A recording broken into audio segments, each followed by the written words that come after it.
So let me explain this for a second. And after a big sale of selling my company for $1 billion, I was still sabotaging stuff in my life that I didn't, because I did not believe I was worthy, because self-worth is different than self-confidence. So for Eric, for you, for anybody listening to us right now, if you've ever had this big goal or dream, right?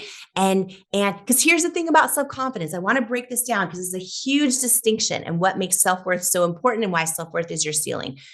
We believe from the time we are raised, we see commercials out there, advertisements, etc., that if we achieve those things, right, that we'll finally feel enough. And so for a lot of us, we have these big goals and dreams. And maybe it's like, oh, I want to become a CEO one day, or I want to have my business hit a certain level, or I want to get the dream car, or I want to have children and get married, or I want to have six-pack abs. We have these big goals and dreams, and we think if I finally get that thing, then I'm going to be made in the shade. Then I'm going to all my problems will be solved. I'll be fulfilled. I'll have hit that level. I'll finally feel enough. I'll finally feel happy.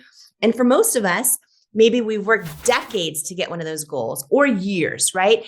Or months, but we've worked really, really hard. And for those of us who have finally hit and achieved one of those goals, whether it's getting married, whether it's the job title, the level in our business, some type of fame on social media, whatever it is, what happens?